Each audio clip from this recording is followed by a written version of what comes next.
Shalom, peuple de Dieu. Bonjour, bonsoir à vous tous qui nous suivez de partout. Nous bénissons les noms de l'Éternel.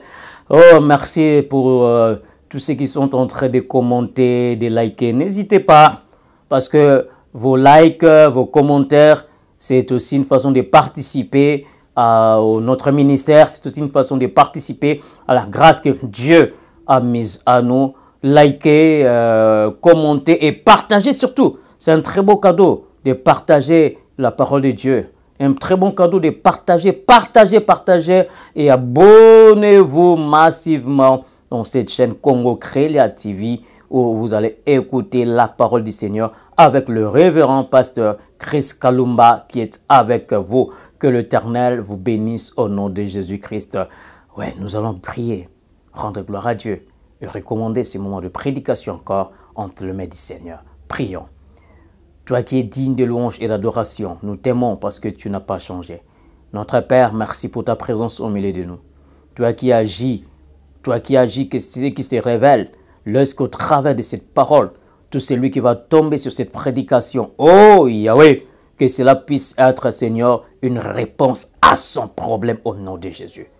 Merci parce que les malades seront guéris. Les gens de problèmes auront des solutions et les possédés délivrés. En écoutant, Seigneur, cette parole, au nom de Jésus-Christ, nous t'avons ainsi prié. Dans tous les salons, cette parole qui va entrer, que ça puisse bénir mon frère, ma soeur, mon papa, ma maman qui m'écoute maintenant, au nom de Jésus-Christ. Amen. Oh, soyez bénis, vous tous qui suivez ce programme Tatolé Longa. Merci pour cela qui sont en train de Tatolé Longa. Tatolé Longa, vous qui nous suivez dans d'autres pays, vous qui ne connaissez pas, vous ne comprenez pas trop bien notre langue lingala. Tatolé Longa veut dire confesse ta victoire. La victoire que Christ a déjà donnée à la croix. Confesse-le. Christ a déjà donné la victoire à Golgotha. Il a bâti les diables, la catastrophe. Il a fini ses combats. Il a vaincu, pas pour lui, mais pour toi. Oui. Il a vaincu pour toi à Golgotha. C'est une histoire déjà finie. Finir Golgotha avec les démons, avec les diables. Il les a livrés en spectacle. Et toi, il t'a donné cette victoire. Alors comme il t'a donné cette victoire-là, il te reste seulement de tatouer cette victoire-là. Ça veut dire de confesser cette victoire-là qu'il t'a donné. De confesser cela et tu verras beaucoup de choses se manifester dans ta vie au nom de Jésus-Christ.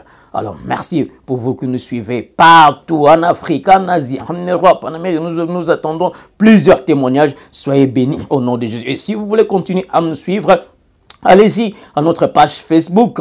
Nous faisons aussi des lives là-bas. C'est Chris Kalumba. Et sur TikTok, nous sommes à 6 Chris Kalumba. Instagram, vous allez nous trouver toujours la Chris Kalumba. En fait, nous sommes là dans tous ces réseaux pour propager la bonne nouvelle. Parce qu'il est écrit, la bonne nouvelle doit être prêchée partout. Et les gens doivent écouter cette bonne nouvelle qui nous fait énormément du bien. Qui est la paix dans tous les pays, dans l'Afrique.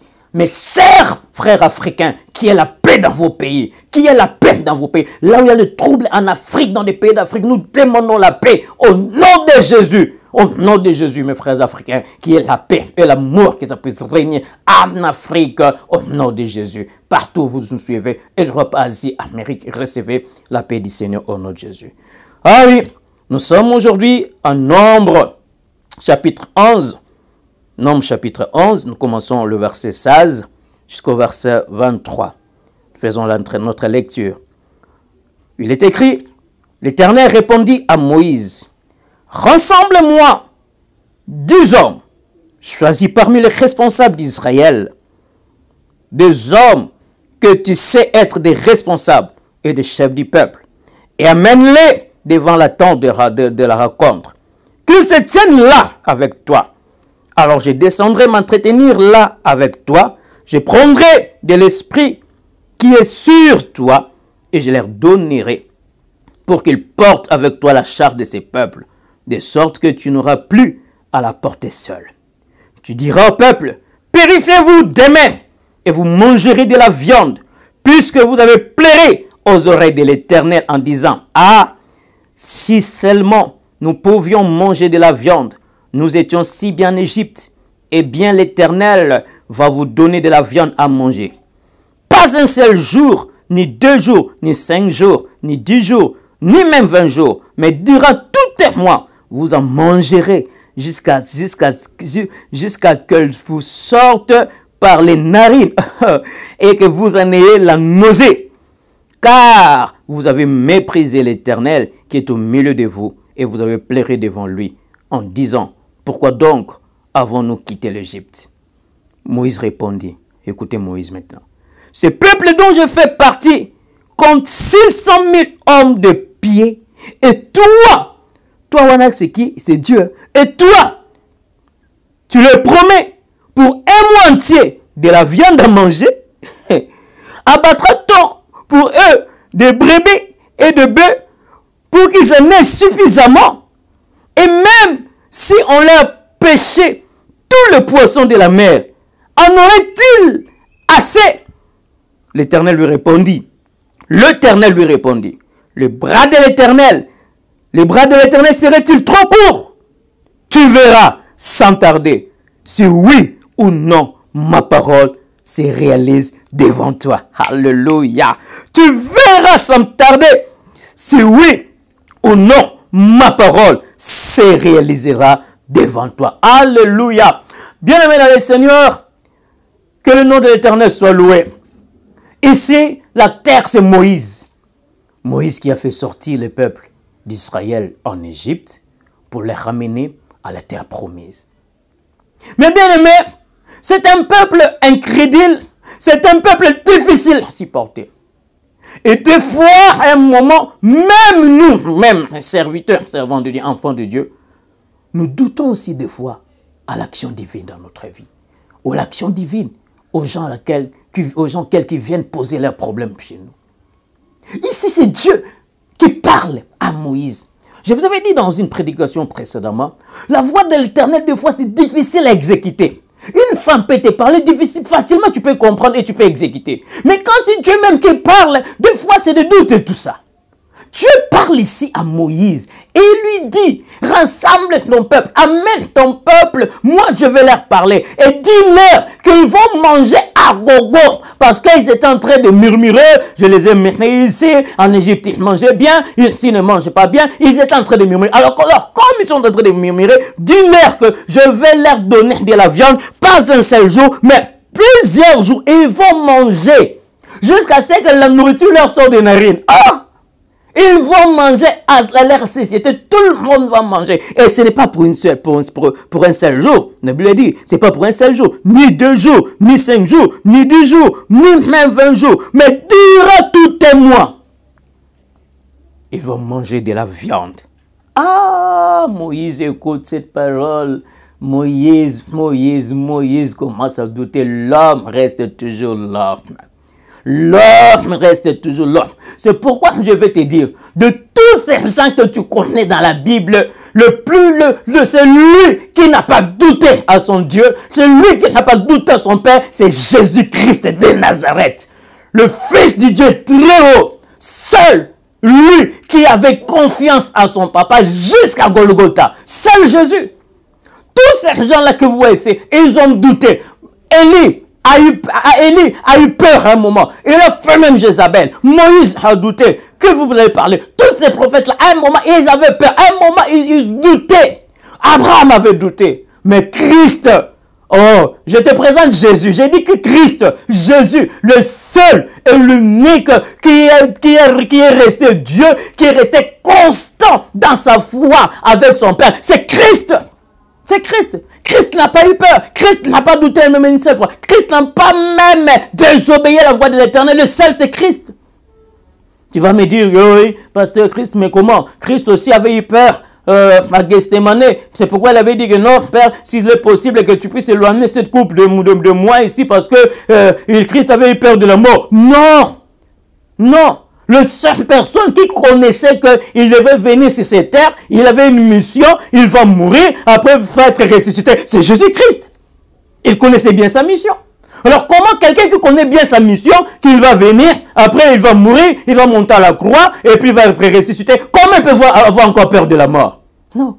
Christ n'avait pas eu peur de la mort. Mais le problème de Christ était que la mort là ne devait pas le prendre à Gethsémane.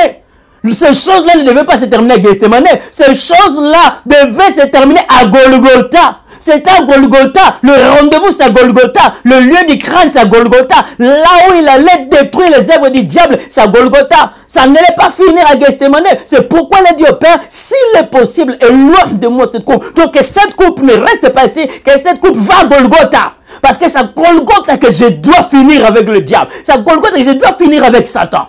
À Golgotha. C'est pourquoi quand tu as vu la prière, la Bible, qu'est-ce qu'elle dit?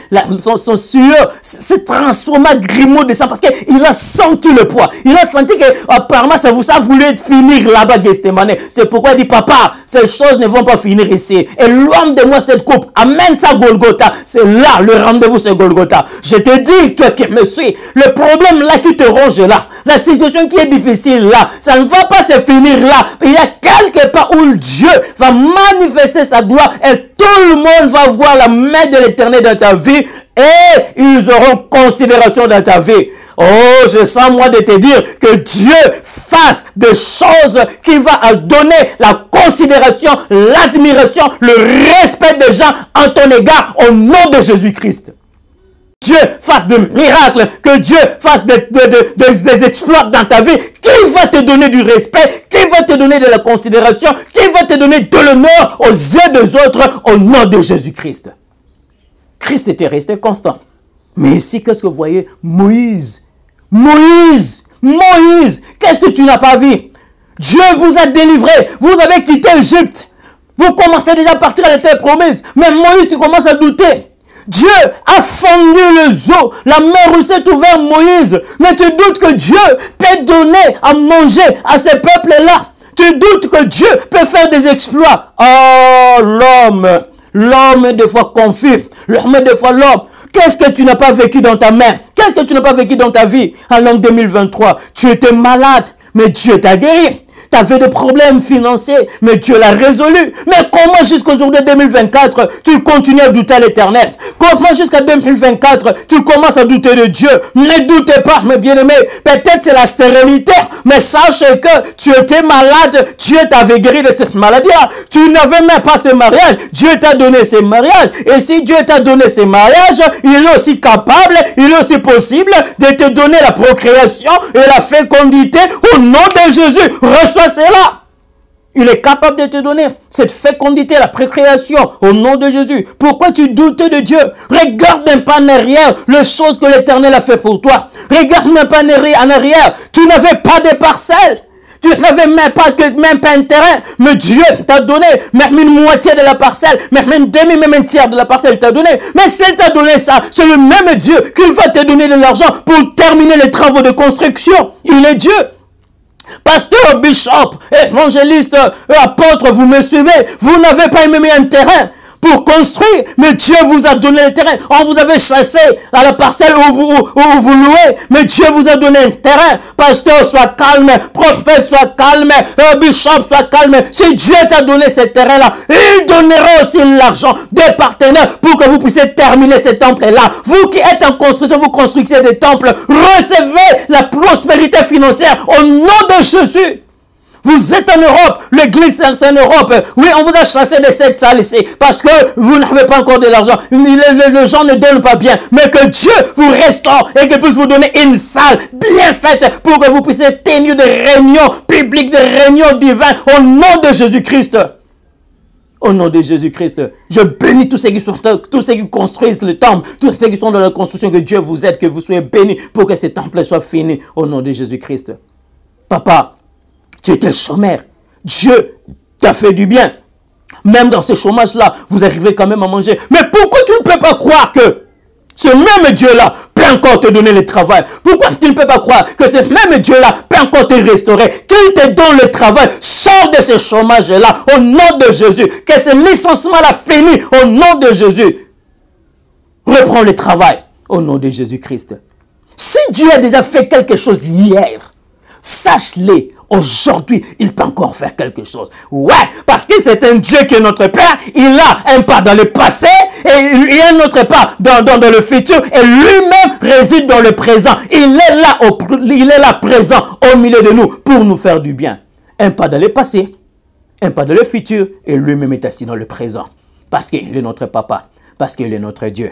Oh Moïse, pourquoi tu murmures? Je vais te dire une chose. Certainement, tu me pries en Égypte. Tu n'es pas encore aussi en train de te promise, mais tu es déjà quelque part. Et c'est quelque part-là, c'est un bon coin, c'est un bon quelque part, parce que la main de l'Éternel est là. Toi aussi qui me regardes, certes, tu n'es plus dans ces problèmes-là qui te rongeaient.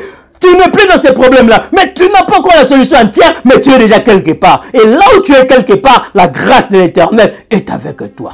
Et la bénédiction de l'Éternel est avec toi. Moïse s'étonnait. Moïse répondit, ce peuple dont je fais partie compte 600 000 hommes de pied. Et toi, tu les promets. Regarde c'est Moïse ce qu'il dit à Dieu. Et toi, tu les promets pour un mois entier de la viande à manger. Abattra-t-on pour eux de brebis et de bœufs pour qu'ils en aient suffisamment, et même s'ils ont péché, et même si on leur péché tous les poissons de la mer, et aurait-il assez? Donc Moïse a commencé à donner des litanies à Dieu. Il dit, ces peuples sont 600. Toi, tu dis que tu vas faire marcher tous ces 600-là. Moïse commence à douter à l'Éternel. C'est grave. Dieu, l'omniscient, Dieu qui a dit avec moi, vous ferez des exploits. Moïse commence à douter à lui. Et l'Éternel lui répondit, le bras de l'Éternel serait-il trop court? La main de l'Éternel n'est pas trop courte pour te faire du bien. La main de l'Éternel n'est pas trop courte pour te guérir. Il est là. Il va te bénir. Il va te faire du bien. Le bras de l'Éternel serait-il trop court? Tu verras sans tarder si oui ou non ma parole se réalise devant toi. Ça c'est grave.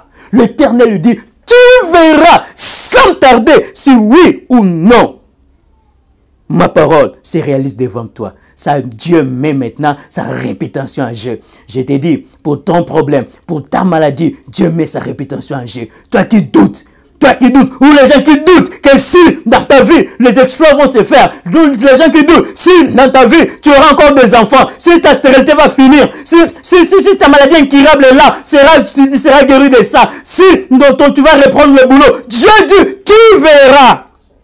Sans tarder, si oui ou non, ma parole se réalisera devant toi. Que la parole de l'Éternel se réalise devant toi au nom de Jésus. Que la parole de l'Éternel se réalise devant toi au nom de Jésus. Enlève la honte, enlève l'incrédulité. Peuple d'Israël, s'ils ne sont pas entrés plusieurs dans la terre promise, c'est à cause de l'incrédulité. Ne sois pas incrédule. C'est que Dieu a dit pour toi, à l'année 2024, l'année des grandes interventions, se réalisera au nom de Jésus.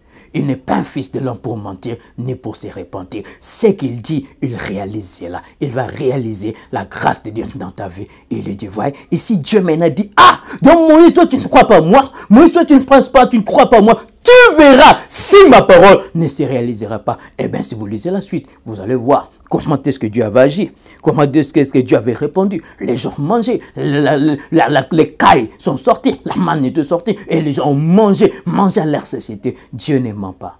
Un homme peut te mentir. Oui. Une femme peut te mentir. Mais Dieu ne ment jamais. J'aimerais terminer ma prédication pour te dire, retiens que Dieu ne ment jamais. Ce qu'il t'a dit, il va l'accomplir. Papa, Dieu ne ment pas. Crois seulement. Même si tu as des promesses que tu penses que il avait parlé, Dieu a parlé, il ne réalise pas. Je dis à 2024, j'appelle accélération à ces promesses-là au nom de Jésus. J'appelle accélération à ces problèmes au nom de Jésus. Reçois la solution. Dieu ne ment pas. Dieu ne ment pas. Dieu ne ment pas. Soyez bénis au nom de Jésus.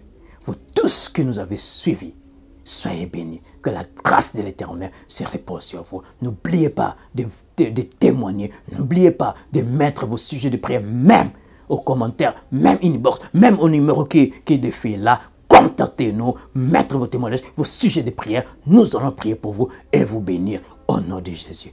Dieu ne ment pas. Recevez la paix du Seigneur. Dieu ne ment pas. Il n'a pas menti à Abraham. Il n'a pas menti à Isaac. Il n'a pas menti à Moïse. Et c'est seulement à toi qu'il va mentir. Dieu ne ment pas. Soyez bénis au nom de Jésus. Amen.